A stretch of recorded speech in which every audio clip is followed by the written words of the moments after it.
Welcome to the Dirt Trail Running Podcast. My name is Michelle Hartwig, and I am your host. I am also race director for many Midwest trail races like Kettle Moraine 100, Hennepin 100, and Midwest States 100 coming soon. And I am here with my co-host, Crystal the Pistol. Hey everybody, what's up? And our guest tonight, we're super excited. We love strong women, and we have Nicole Bitter. And congratulations to her on her win at Javelina Jundred. She had the second fastest women's time ever on a highly competitive race with a time of 15 hours and 17 minutes. So thank you, Nicole, and congrats. Thank you so much for coming. Oh, no, thank you. The honor's mine. Thanks for having me. So it's been like 2 weeks now. How are you feeling? Yeah, no, I actually was really fortunate this time. I recovered pretty quickly. So it's always hit or miss. I always feel like with recovery, sometimes a marathon knocks me out for a couple of weeks. And sometimes the next day I'm able to run after 100 milers. So this was one that I had a pretty speedy recovery. So fortunate there. Are you back training again then? Yeah, last week I just started running really intermittently when I felt like it. And then this week I'm just starting to do more official training. So I was telling you both before the podcast, but we have a foster dog and oh my gosh, he is so high energy. If I don't take him out, it's almost like I pay later in the day when I'm trying to work. So he kind of had me out probably running a little bit sooner than I would have if he wasn't with us. But it's fun running with him. So Oh, that's so cool. What is your yeah. foster dog's name? His name's Leo and he's a border collie heeler mix. He's about 5 years old, but wow, he acts like a puppy. He is so high energy. So he really got me in shape before Javelina. Yeah, I was listening to your podcast with your husband, the Human Yeah. Performance Outliers. It was really good. And I heard you talk about Leo. And on Yeah. our show, I'm going to try not to talk about the same stuff that we did on that because I want everybody to go listen to that podcast. It was fantastic. But you did talk about Leo, and when I was listening to the show, I was wondering like how many miles a week did Leo put in? It sounded like a lot. Quite a bit. We would leave him off of some of the hotter runs or the longest runs we do. But most of my morning runs were with Leo, at least for the last month or so. So he was pretty instrumental in the buildup. But he can easily, I usually don't take him much more than 10 miles. Um, but we're running a pretty quick pace. I'm kind of getting back into running marathon training miles. So I think this morning I don't run with a watch, but I think we were probably running about 7:10 pace for about 10 miles. And he was just like clipping along, pulling me the whole way. So I can't wait to see Oh. what he'll do. Well, he has the perfect foster mom. That's so cool. Mm-hmm. Thanks. No, I love having him, but he's been a treat. Yeah, that's really cool. Yeah, so I wanted to talk a little bit tonight about your training for the race. I know you talked a little bit about it on Zach's, and I'm trying not to like to talk about the two stuff over and over again. But just for our listeners, in case they didn't hear it, can you talk a little bit about the year of COVID and what your plans for the year, and then going into Javelina? Yeah, so I kicked off my year actually with Tarawera, the 100K. So I really kind of ran it more as a training run because the race I was planning to concentrate on this year was Western States. So I wanted to go into that race as with pretty fresh legs. So I didn't want to start my build up too early. So I did kind of ease into my season. So I thought in February that Tarawera was kind of going to be just an easy way to start the year. So I ended up running a pretty good race. I think I got fourth there. So that was great. A fun trip to New Zealand. And then we got back, and as we were flying in and out of the country, you could tell things were drastically changing. Certainly a lot of mask wearing in the airports, people, especially from the Asian countries, really, you could tell that there was a world event that was about to hit. So um, certainly right after we had the implications of the COVID pandemic. And so most of the races started to be canceled, and Western states was certainly one of them. So at that point, I just felt like I should concentrate on just making myself better for 2021, because it seemed pretty clear that 2020 was maybe not going to have a lot of opportunities. So I really just started to focus on speed. So I started to do almost a marathon buildup, and it's really nice because then I'm able to run a lot of miles with Zach, because a lot of that's his base pace. So he can pace me for a lot of my workouts. So especially when it's really hot in the summer months in Phoenix, it's nice to have a training partner. So if we can sync up miles, it works out pretty well.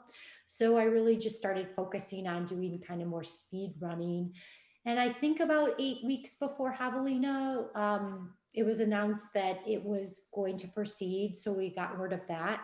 And at that point, it just kind of felt like, maybe I'm actually in pretty good shape for that race. I had been certainly doing a lot of speed work. I was heat trained, clearly, after training in the hottest summer ever recorded on the books in Phoenix.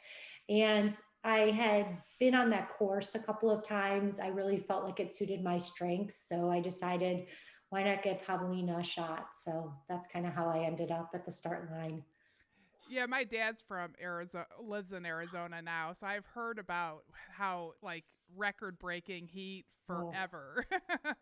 it was a doozy this summer, and we're used to evacuating a lot in the summer months because we travel a lot for work and races, and this year really having a lot of limited travel, especially for work, we definitely realized how hot it got here. Yeah. Yeah, so you're an attorney, and I hear that you've traveled a lot for your job. Yeah, I am an attorney. I work as a compliance consultant at a company called Willis Towers Watson. And so I work with a lot of big clients, making sure they're in compliance with a number of federal laws for health and welfare plans. So, as nerdy as that is, and probably not something we want to spend a whole lot of time into the weeds with, I do travel a lot in connection with my job. So we'll visit clients in various cities. And so given the pandemic, all of that was really shut down this year. So nobody wants anybody on their premise, especially if they're not an employee. So it was really kind of a silver lining not traveling. It's fun to get to go and see lots of friends in the different cities when you visit. So I missed that aspect. And I was a little stir crazy at first, but I started to realize a couple months in how my running was benefiting a lot by not traveling, just because the consistency of training, not constantly having to be on planes, switching time zones, eating better, sleeping a ton better. I really did notice the difference. And I think that that was really beneficial in my race. Yeah, I was really impressed to hear how you did travel in previous years and how it did benefit you this year, and that that you were able to you run very competitively, even not this year. So like you do a great job of juggling that. Can you just like touch a little bit on how you do that? Because I used to travel a lot, and I mean you get to a new place, you sleep in a hotel room, and then you got to figure out where you're going to run. Can you talk a little bit about juggling for maybe somebody out there listening and help manage that? Yeah, no, it definitely, I think, is a challenge. The good thing about running is you can kind of pack your running shoes and a pair of, running shorts and get out the door, which is pretty easy, which that's a benefit. Usually I just kind of try and explore based on where I am. So I don't always, I don't, I don't usually plan out routes or anything like that. I usually just say, okay, I have an hour and a half, I'm going to go run, which does always end up making for some interesting routes sometimes. I've definitely found myself in unique situations and a bit lost. But now I think the benefit of being able to carry a phone is certainly an advantage. So, but I find the most challenging just sleeping. I think when you switch time zones, that's just really challenging, at least for me. I don't always adjust well or sleep well, especially the first couple of nights. So just sleeping in your own bed to me makes all the difference. Yeah, so your recovery was probably a lot better. So Yeah. you trained heavy, but recovered Hmm. better. Yeah, I just noticed I was definitely sleeping a lot better. Just everything was a lot more consistent. I'm typically not a really good sleeper, and I've during the pandemic, I've noticed my sleep has been drastically improved. So I think maybe it was just all of my body just could never figure out where I was. Um, Now I feel like I have a routine, and I really enjoyed it. Yeah, that's great. Yeah, another thing that I'm curious about, as just a woman that is works hard and is trying to juggle a lot of stuff, is um, how do you recover? What do you do so you're not tired, so that you're sharp? Because it's your job's very important and you need to be sharp. And I know sometimes when I train real heavy, I'm not sharp, and so sometimes I'll put it off because I'm like, oh, I got too much important stuff to do. Like, can you talk a little, any tips on that? Yeah, I think that's a big challenge, right? I think you're spot on there. I think sometimes it's just hard to feel like you can balance everything. And so sometimes there are days when I say, I just don't feel good. I'm going to put off a workout another day so I can feel really fresh. And I do think it's really good to listen to your body. I'm lucky that Zach helps me a lot. At least in previous years, it wasn't as applicable this year, but really kind of structuring my training around my travel and planning out weeks when travel was going to be really heavy to maybe do a deload week and just kind of relax during that week and just use that as a time to recover and maybe even take rest days. And then the weeks when maybe I wasn't traveling or traveling minimally or more local, then using those as weeks to really hit the training hard. So I think being strategic in that kind of training mechanism, I think that's kind of beneficial. And then just making sure you get enough sleep, which that's so challenging, I think, um, and eating well, all of that is key. But I think if you can minimize travel, I've noticed that it's really helpful to me. Yeah, there's pros and cons on the travel. Like you said, it's great to see everybody. Yeah, it's hard. It's hard to like miss out on those opportunities to see friends and coworkers.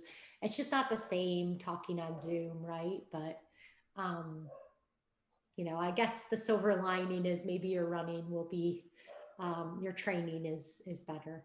Yeah, well, it's done really well for you this year, and I mean, it was just amazing for us to be watching it from on social media, the updates, and you just ran such a solid race. And look, all the pictures I saw, you just looked great. It was really inspiring to see.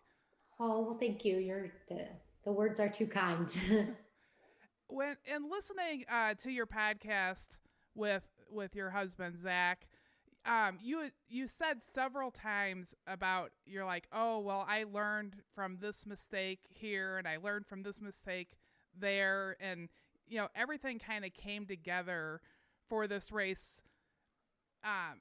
It sounded like to me. I'm curious about like your strategy beforehand and looking at stuff you did in the past and how you were going to strategize at before the race of how you were going to run the race. Yeah, I went into the race just with the goal of feeling strong the whole time. I knew I was in good shape for myself, and I just kind of had the mindset that I didn't want to worry about what other people were doing. I really wanted to run my own race, and I thought I knew how to run a good race on this course. And so that was my focus the whole time. And I think in recent years, I've been disappointed because I've made some bad mistakes in terms of strategy, just not running my own race, or just kind of, I just haven't had some of the races that I've wanted to in the last couple of years. So I thought this was an opportunity to really just focus on why I was running and just finding the joy in running. I think that was something that I really discovered during the pandemic is I was actually really excited to race. And if I was being honest with myself, for a couple of years, I don't know if I can say that. I think I was racing because I felt kind of like that was what I was supposed to do, but I don't know if I was truly finding joy in the experience. So just knowing that I was really excited to be out there and the whole time I was happy, that was really meaningful to me because that just made it a lot more special. Yeah, that's really cool. So do you like to run like every day you wake up, you like to run? Yeah, I love running. I've been running for so long that it feels like something kind of I'm compelled to do. I think it just kind of is my stress release. Um, and I do think I find joy in running. I think where I sometimes feel like I went a little awry is I don't think I was so excited to race. I think maybe I did do a, maybe I kind of over raced for a period. Um, and so just taking a step back and kind of being removed from it and not having the opportunity to race, I think I then kind of found a renewed passion in doing it. You know, it's like everything else. You always want what you can't have. I have curly hair and so I sometimes I straighten my hair, right? It's like we all just being able to take a step back. I think it always helps you reevaluate and find purpose then again. Yeah, so I mean, like for racing, you it sounds to me like you liked is is just trying to dial everything in to just find out what the best that you could do, and that was the joy that you had. Yeah, just challenging myself, really not worried about what other people were doing, just running because I wanted to be out there and enjoying it. So that was kind of no expectations, just how fast can I execute the race. And you had some pretty strong competition with Camille Haran coming Yeah. into the race, and then oh, I forgot the other girl's name. She has, I think she has the fastest time ever there. I can't believe her name dropped from my head, but you had really strong competition at the start line. I'm curious, like what that felt like being at that start line with no races happening all year and a little smaller probably than normal. Yeah, I've run against Camille in the past and she's awesome. I knew if she was going to have a great day, then she'd knock it out of the park and I'd still love to see what she can do there. But I kind of was like, I'm not going to go out at the same pace as she is. Um, I just kind of was like, well, I want to go out at a pace that I know is sustainable and do my own thing. And, she just didn't have the day she wanted out there and I just lucked out with a good day. It's like anything else. Running is it's so hard because some days even if you're in great shape, we know you just can't connect all the dots. And so those days that you're able to execute, it just makes them all the more meaningful. I think that's why for me it was special. And I just tried to kind of relish the moment. Yeah, I can't imagine what it'd be like just sitting there looking around after, I mean, it was just such a blessing that everybody was to be able to be together for a race that had to have felt really great.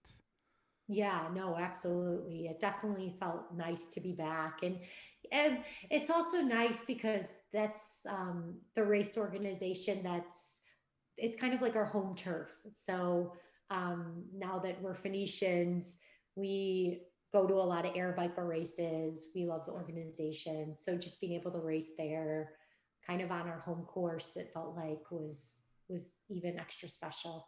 Yeah, I love the Aravaipa races. Jamil, like that was the first 100 I ever did, Oh, and really?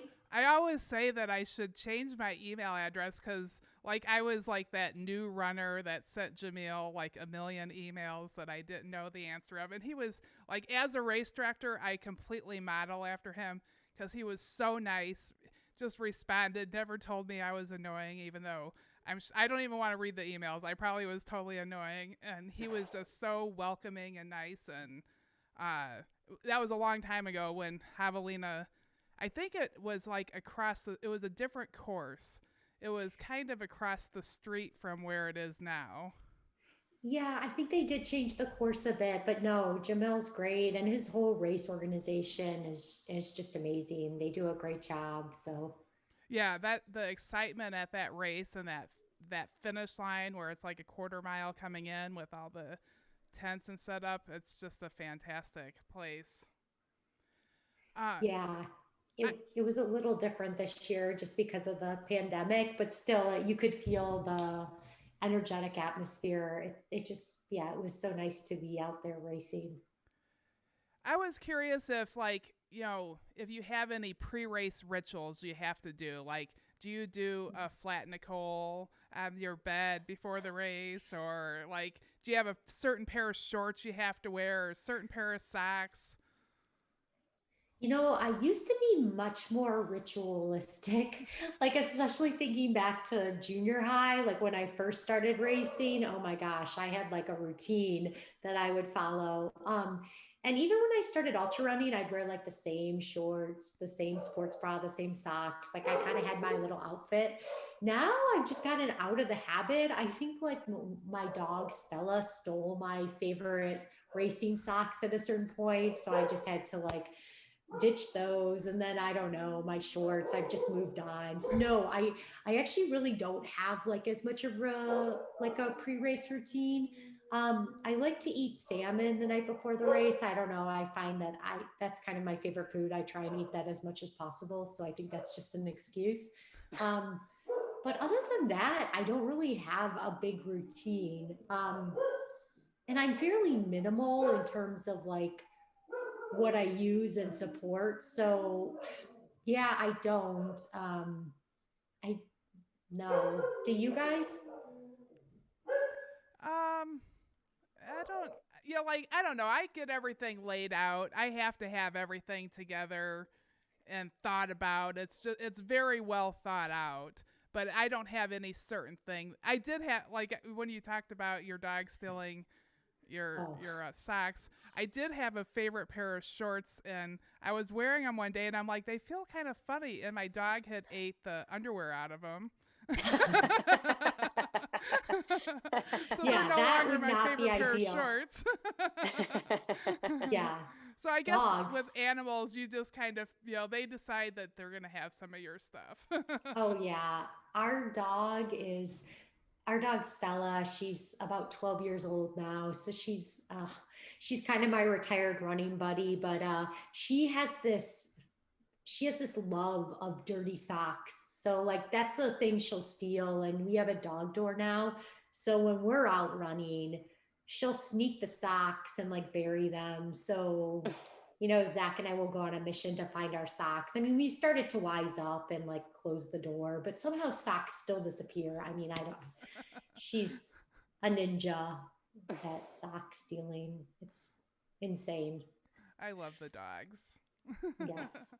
Yes. Well, I was actually running the race. We left her home because she has a dog door and she sleeps pretty much most of the day. And she had taken she got angry. So she stole one of my um, flip flops and had buried it in the yard to show her anger that the family had left. So they're Yeah, the and then they're best. like, "Oh, don't be mad at me for it. I was just showing Yeah. you my love."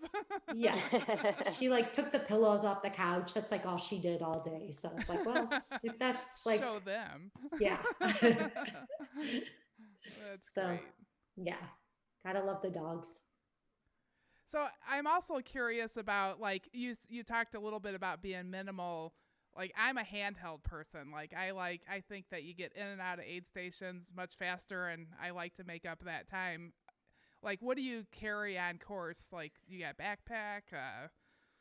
Yeah, see, yeah, I do not really like to carry a pack. I feel like a turtle. It just feels like a lot of extra weight. I don't know. I like to kind of, I feel like I hunch anyways, and that just makes me hunch more. So, um, I actually only like to carry one water bottle, and that's been a source of a lot of contention with my husband in a very kind way, but he's always trying to get me to take multiple water bottles, and my strategy is just drink a whole water bottle, then take one and leave. And usually, if I have up to 8 miles or so, I'm fine. But even at Western states, I really only like to carry one water bottles at a time. So that's just So like in your hands, just carry. yeah, And yeah. do you get like goos or like any nutrition on you? Um, Usually I'll just get them from the aid stations. So I don't like to carry a lot of with me, but if it's long enough, I will. I think I had some cliff shots with me that those blocks. I was taking those for most of the race. And then I just eat off aid stations, and I usually have a pretty iron gut, so I don't usually have a lot of stomach issues, thankfully. So I just kind of eat what looks good to me. Yeah, Javelina has great food too at their aid Yeah, stations, like pumpkin pie. And yeah. so do you eat all that stuff, or do you have certain stuff you go for? I mostly have like goo and gels and those shots. This time my stomach did go a little wry at the start of the fifth lap, the last lap, and then I got a little sick. And then after that, the only thing I wanted to eat was avocado, so I pretty much was eating that. But that's pretty much, I usually can get away with mostly eating gels and shots, like those clip shots, and they're just a little quicker, so that's usually what I go with. But now I think I'll go with avocados because now I've loved avocados ever since that race. So Yeah, I've done avocados at Pumpkin Holler 100. I oh, avocados were my food of choice there. you just gotta find what works for you. I've eaten gummy bears a whole race. I ate those one year at Black Canyon the whole time, and I don't know. It's weird. It kind of depends on the weather too, because Javelina, it gets so hot. Similarly, Western states get so hot. I feel like my choices are different um, than on cooler days. Yeah, in Western states it's a little farther between aid stations. Javelina, they're I feel like they're fairly close together. Yeah, they're not bad at all. You can kind of just eat at every aid station and be set, I think. So, do you want to talk a little bit about how the day went? Like, so there's 5 laps on the course, and like how'd you feel? How'd the first lap go for you? What's that like? The first lap was nice. I made a friend and we kind of just ran the whole time together. We were just talking about, backgrounds and the state of the world. It was an interesting conversation. And then we started out the second loop together. And then at a certain point, I just kind of was doing a little better in the heat when the temperature started rising. So at that point, I was feeling strong. Um, I just kind of kept taking it in blocks, running from aid station to aid station and just breaking it up like that. So, Zach and I had done a really good training run about 3 weeks before the race. And so we had done 2 loops of the course, but it was a lot hotter on that day and it was later in the day. So I don't think we finished until like 1 p.m. So it was over 100 out there when we were running. So I kept thinking of that day. And so for the first 3 laps, I just felt really strong. And I just kind of kept thinking, okay, just keep chugging along. Just keep doing your thing. Don't worry about where anybody else is. And that's really how I approached it. On the fourth lap, I was lucky because Zach stepped in to pace me. So, funny story, but I really could not feel like I was kind of feeling lazy because he was running 200 miles that week. So I knew, like, okay, I just have to run 100 miles today. He's running like 200 miles this whole week and for like the next 5 weeks or something. So I kind of was like, I think I can do this. Like, if he can do 200, I think I can get done 100. So he was excited, and it's just like fun having your best friend running with you. So I at that point we knew, okay, we just have to do that long training run again, and it's a lot cooler in comparison to what we did 3 weeks ago. So let's just get it done. So at that point, um, I felt kind of an upbeat of energy and felt really strong the fourth loop. And I think halfway through the fourth loop, Camille was having a hard day. She was in the medical tent because of the heat. And so Zach told me at that point that I was in the lead, but I was kind of like, okay, great. I kind of didn't really think much of it. I was just kind of like, let's just get this done. The faster you run, the sooner you're done. So at that point, just got through the fourth loop. The fifth loop, it was just starting to get dark, and that's when I think things got a little trickier for me. Sometimes when the sun sets, I find it difficult. I just get tired. And it had just been a long day at that point. My stomach wasn't feeling as strong. So I kind of had to lull the first 4 miles, and just wasn't feeling quite as good. But just powered through that, kind of found a bit of strength up the climb to the halfway point. And then once I hit the halfway point, I had about 9 miles to go. And at that point, I was kind of like, okay, I've got to get this done. And Zach was just kind of encouraging me to, stay strong. And so I just kind of kept chugging along. And again, at that point, I was thinking to myself, he's running 200 miles. I've got to just get this done. So, yeah, I just felt, pretty good and kicked it into the finish. And that was a day. And so, what was the theme music they had going for you when you finished? What song did they play? Gosh, I can't even remember what the song was. Um, I need to look back. I can kind of hear it in my mind, but I don't know. That's a good question. Now I need to.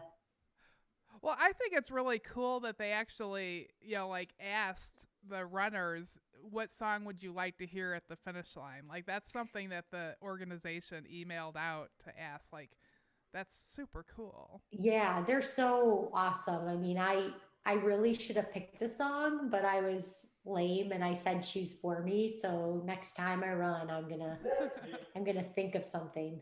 Zach was like, "You didn't even pick a song? That's so lame." And I was like, "Yeah, but that's kind of I Do you don't have a know." favorite band or song? It's so hard. I don't know how I would pick, like, from a running perspective, what I'd want as my theme song. Like like I really should, but I can't think of anything right now. I wouldn't be able to. That's Yeah. like a way hard question I gave you. If you asked me that, I'd be like, I don't know. Well, I do know. I mean, I love AC/DC. Oh, I okay. mean, So one of I those suppose. songs. I like But I good need to, like, adrenaline. work on that. I know I was thinking the other day, I like so much music that it's just like hard to like laser in on one song. Yeah. Yeah, no, I can understand that. I'm also getting back to the race. I'm wondering if, like, how do you like loop courses? To me, like, you talked about the last 9 miles, and I'm thinking back to the beginning when we talked, and you're like, yeah, I did, 10 miles. Like, that last 9 miles is like, oh, I just get up in the morning and that's what I do. So, how did you use that, like, managing the loops of the course? Well, so I kind of have a long history of running loop courses. Did a lot of, I started running ultra races in Texas, and I did Rocky Raccoon 3 times. And so that's where I had a really strong performance. And that's a series of 5 mile or five 20-mile loops, I believe, as well. So I kind of knew that in the past I had liked that. But what had been interesting is I wasn't sure if I would be successful at that anymore. I didn't know if I was like timed out on loops. I just was like sick of them. So I was kind of curious going into this how I was going to feel. But I think just being so excited to be out there racing, I don't think it would have mattered. Now, I can tell you that I am not successful running around a track. So if you just said run around a track for 100 miles, there's no way. I don't think I would have done that. But in most other trail courses, I think I would have just been excited for just to be out there racing. Well, a 20-mile loop is a pretty decent, and It's then pretty. it's washing machine, so you go different each time. This year it was only one direction because of the pandemic, so that was a little different, but I actually didn't mind it. I just kind of zoned in and I was fine with it. Okay, yeah, that makes sense. So that way people aren't you can spread out a Yeah. little bit easier. Yeah. Yeah, I do like that course with the, as a loop, because you're like the first time you do it, it's like, oh, that was easy, and then you can kind of pull Mhm. back to that when it starts to get hard. You're like, oh, all I gotta do is what I did the first time, and the first time it was easy. Yeah, it definitely feels progressively harder every time, especially once you get past three. It gets a little like more challenging. But no, I liked the loops, so I think I'm back in the loop game. I'm down with loop courses again. And then I heard you say that you like courses that you can run, but you like Javelina, or you like Western States. Is that a runnable course? Yeah, it's pretty runnable. There's some climbs that I hike up, but for the most part, it's pretty runnable too. Okay, yeah, I haven't done the start of that course. I did from Forest Hill in for pacing, and I felt like that was runnable, but when I see pictures of the other stuff, it doesn't look super runnable. Yeah, there's parts of it that are climbing, but you do end up kind of running a lot of it, I think. Or you can. I mean, I'm sure like the men run, like the elite men run the whole time. Um, I think Zach ran, like he's done Western and he pretty much runs most of the time. I do hike on the uphills at parts, but yeah, it is for the most part pretty runnable. Yeah, that's So interesting. yeah. I love big mountain courses though, so just for the challenge, I'm not as good at that, but I've run UTMB and I mean I loved being out there. So most of the time I just want to be out there to see different places. Like I like the adventure aspect. To me, if they're gonna let me run some of these cool places, I just want to check out the terrain because you just get to see just areas that you would never imagine when you're out there on some of those trails. So um, we've gotten to do the Hong Kong 100K. That was really amazing to check out. So I loved that. I've run race in Patagonia, a couple other in Europe. So whenever I get the chance to go somewhere unique, I'm just sign me up. Yeah, and to be an ultra runner, you get to see so much more than like you Yeah. can do on a hike. I Yeah. how cool to I love hearing about these places that you've been to and got to see. Like I can't imagine, just being there and looking around and Yeah. like what you would feel. I feel so lucky. And that's why I really like running because I mean, so much of my day is like glued to a computer and typing away, just, answering questions about compliance, which, is if you're nerdy, you get into it. But it's just nice to take a break and be able to say, I'm going to go outside, check out a beautiful place, just explore somewhere different. And I think that's why I gravitate to running. It's just like the complete contrast to like my daily life. So in Arizona, can you give like if Crystal and if we were gonna road trip out there, can you give us some ideas of some good places that we could go run at that we wouldn't Yeah. get lost maybe or No.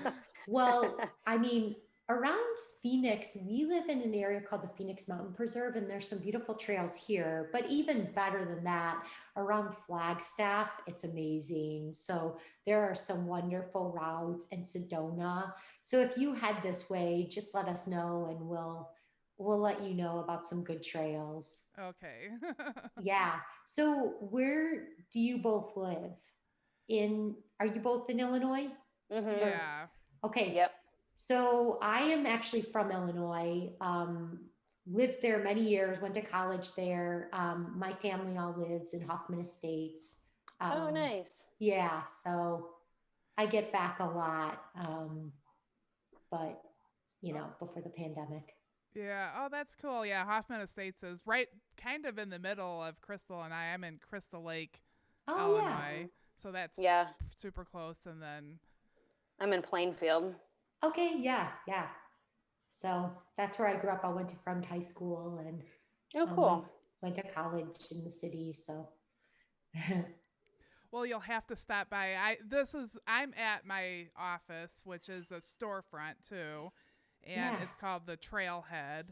And we opened up in this 1 year ago this month, and then the pandemic hit, so we actually never really opened up. But we've got a storefront that will. We've had a couple little events in here, but we really wanted it to be full of trail runners. We're right on a trail, and I had fun ideas for it, and hopefully we get to do that.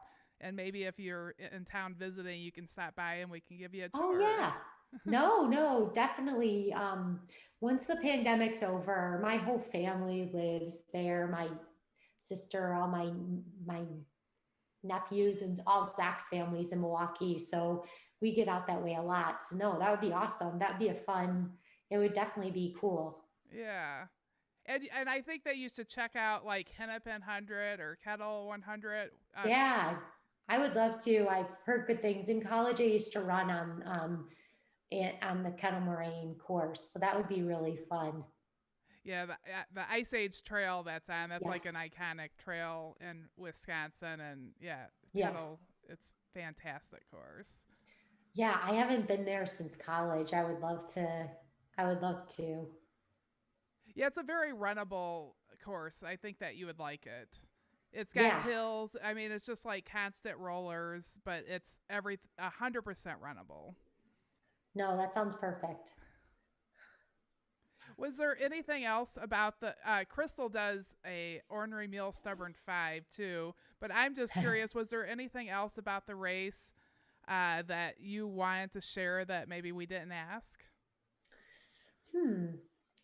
You know, no, I mean, I think that covers it. I mean, it was such a good event. Air Vipa did a great job putting it on. It felt nice to be back out there again and racing. But no, I owe most of my success to Zach for pacing me through all the summer on workouts, and my foster dog Leo for pulling me along on so many runs. And then, yeah, that was our little training group. So gotta give it to the team. Yeah, that's so wonderful. It's really an honor for us to have you here. I just love seeing what you've done and your joy in running and your joy in being the best that you can be. You know, just the way you Oh, race thanks. feels really good. No, thanks. Well, I think it's like the running is kind of like seasons, you have so many different if you're in the sport long enough, you have those summer months where it's like everything's going well and you have a great race, knock it out of the park. And then so much of the time though, you're maybe in fall or winter and you're just kind of like maybe don't have motivation or injured.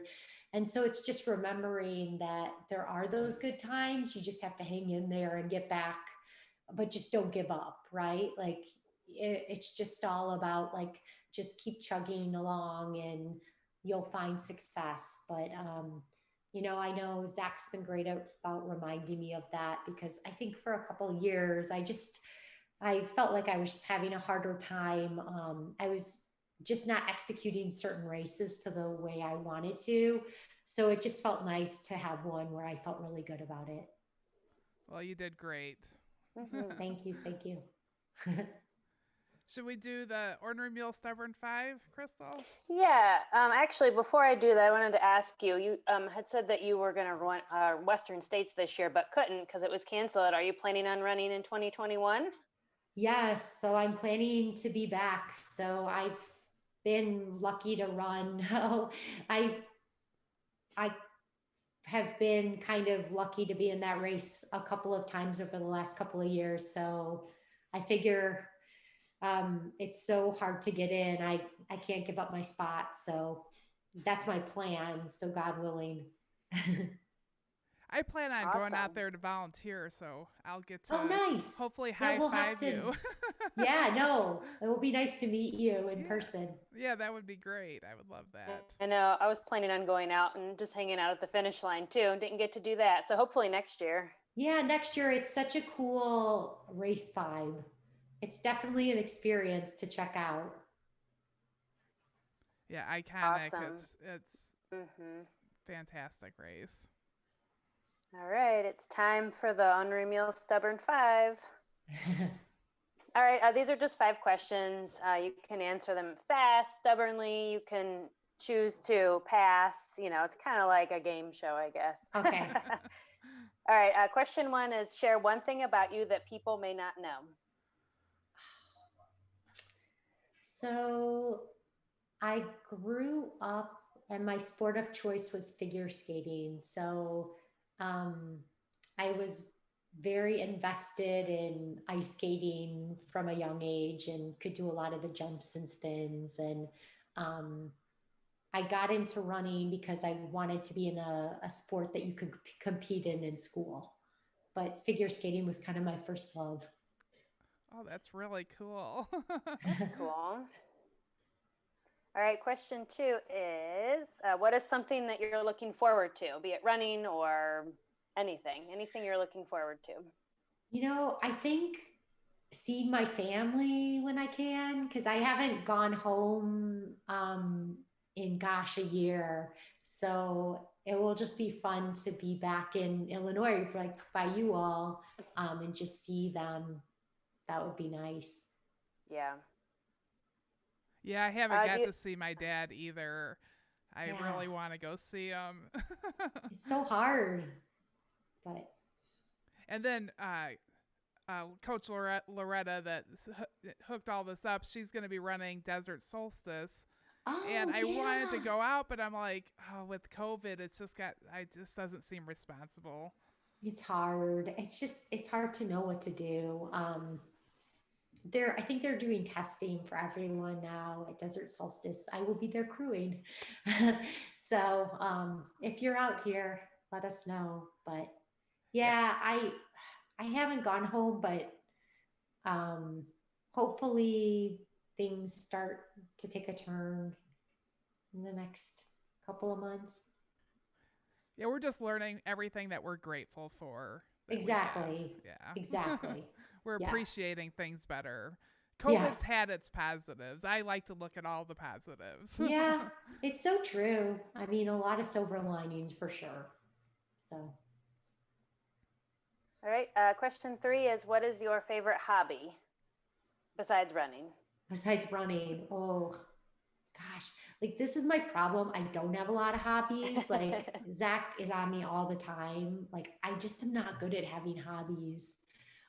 Probably reading and then like dog, something related to the dogs, like the dog rescue, because I really like that. I'm glad we haven't been traveling because it's just so fun to have another dog in the house.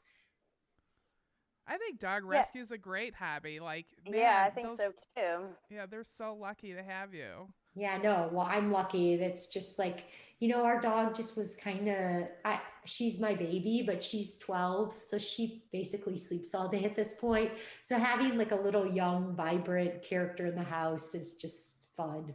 Yeah. What does Stella think about the foster dog?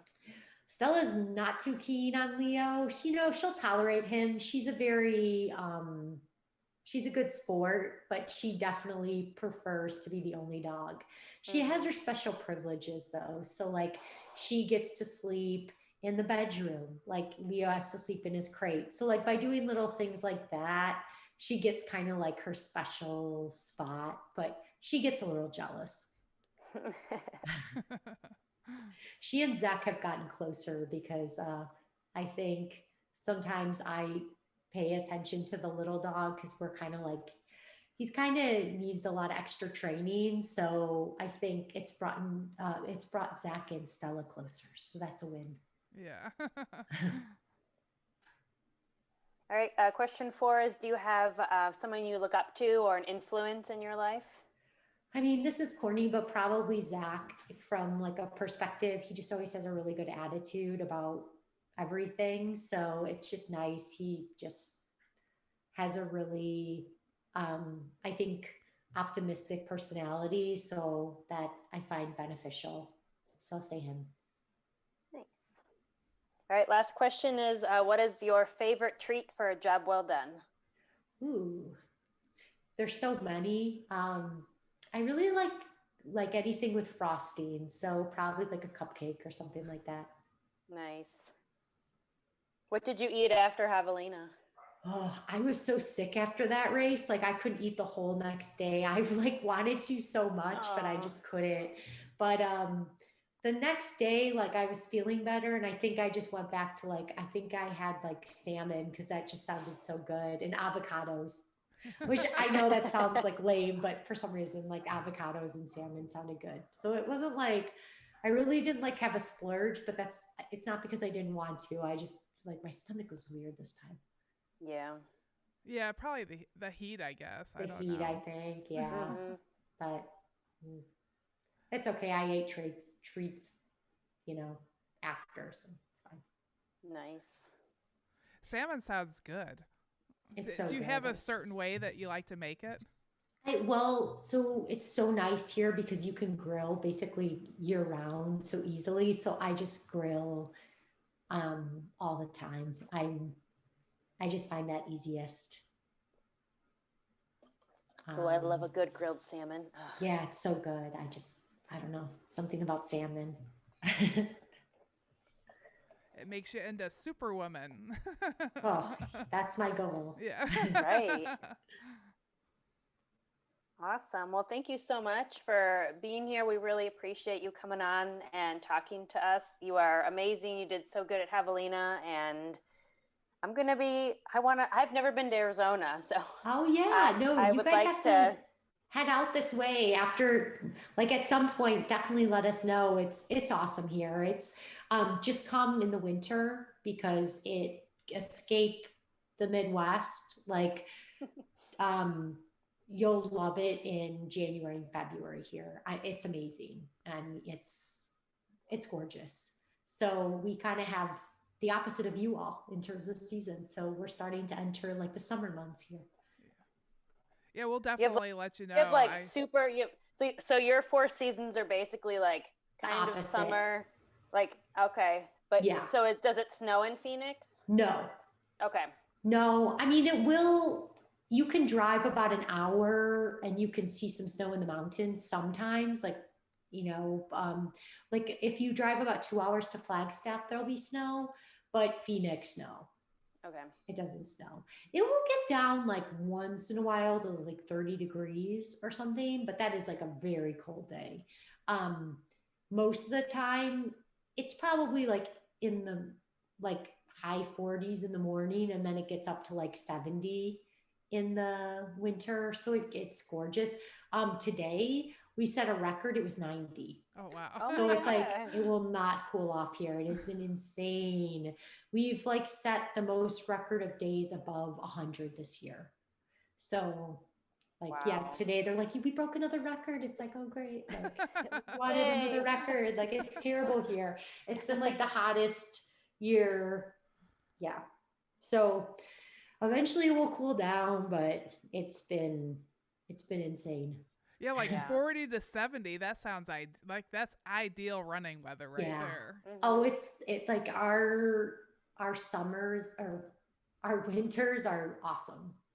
So That would be great training for kettle moraine, just saying. Because, yeah, like, you get to train, like, because for us, it's hard to train for kettle because it's hot. The race is hot, and you're training through all the winter months. yeah, no, it's like if you can just live, um, I guess that's why snowbirds come out here. They get the best of both seasons, but yeah, I mean, I'm sure you're always ready to escape around January and February and maybe even March in the Midwest. February is usually the worst. So bad there, I'm yeah. ready. I'm ready to escape right now, actually. Did it get cold again? It is. Yeah, it's cold, but it's supposed to be in the 60s this week, so Oh, that's good. that's fine. I mean, it's kind of strange weather for November for here, but That's what I've heard, that I it's am been here warm. for it. Okay. Yeah. Yeah, I had heard it was warm. Well, I get like the report every day because my whole family lives like right by you all. So, Yeah. like my sister, um, my mom takes care of my sister's kids, or my parents take care of my sister's kids, and they live a mile and a half away from each other. So it's just like they're all kind of right there. Aw, that's Nice. cool. Yeah, I finally understood why my parents go to Florida for the winter. Yeah. I'd go down to visit them, and I'm like, "Ooh, it's 85 here. Yeah. I love it." And it's January. Yeah. I don't know why my parents still live in the Midwest, but I guess it's for grandkids, but ooh, I would evacuate part-time, especially because Right. we're here. So. Yeah, they can come live a mile and a Yeah. half from you. Yeah, they would be like the running stuff. They don't understand as much. So they're probably better like with my sister in the babysitting realm. That's funny. So, yeah. No, well, Awesome. are you guys doing anything Awesome. fun for Thanksgiving? I guess it's hard this year, but Well, my son and daughter will be at our house, and well, they're both living there now because my son he's a dancer and he danced at Louisville Ballet, but they canceled their whole season, so he's here. I mean, it works out good for me. He's helping me here at the shop, and I'm so thankful for him. But he's looking forward to getting work again. it's hard probably for them. It's so I feel hard. bad for like young, like teenage to 20s, right? Like how much that probably has to stink. Like for us, it's like, well, I mean, I don't know. I mean, I don't feel like it changes my life so extensively, but for them, like being in school and not having that, that's got to be just so hard. Yeah, my daughter, she's she was in college, but she's going to college to be an auto mechanic. So that doesn't Oh, really work virtually. And no. so she's like, and she just took the semester off. But yeah, it put Yeah, everybody's life on hold. I know. It's just so hard. Like it's just a crazy time. So we'll get through it, but whew, Yeah, we'll all 2020. appreciate everything more. I think we're all going to come out of it better. No, I think it's so true. I think it's so true. It's just like we just got to power through and deal with it now, because that's kind of like it's life. So, Yeah. but it's hard. But no, well, it's getting late for you guys. Go. It was nice chatting with you all. Thank you so much for having me on. Well, we're gonna thank our patrons real quick first. Okay. Yes. And Yes. so Yeah. we have a new yeah, Crystal, Oh yeah, you announce go. our new Patreon. No, it's all right. Come be a Patreon, and then we can announce your name on a podcast, and you can feel super important. Yes, I know how that works from Zach. Well, we do have a new one. So we have Kurt Oh, Spurgeon. So thank you, Kurt. thank you, Kurt. We really appreciate the support. Yeah, come be a Patreon. Come check our Facebook page out. Come check us out. We appreciate any and all feedback. We appreciate all of our patrons, all of our listeners, all of our guests, everyone that helps us. Like, thank you. And then I wanted to give a shout out to one of our listeners, Eric Peters. So today he ran around Lake Geneva, which is 26.2 miles, and it's a lot of our favorite route. Everybody loves to run around Lake Geneva. It's a super cool route, and he did it pretty quick. And so we just wanted to give a shout out to Eric. So congrats on that. Nice job. Yeah, that's impressive. And then we need to thank Coach Loretta for organizing all this, and my son. We couldn't do it without you. Thank you, thank you, thank you. And thank you so much, Nicole, for taking the time to be on the show and sharing, and inspiring women. Just thank you so much. No, the honor is all mine. Thanks for having me. So thank you, everybody. Goodbye. Thanks. Thank you. Bye.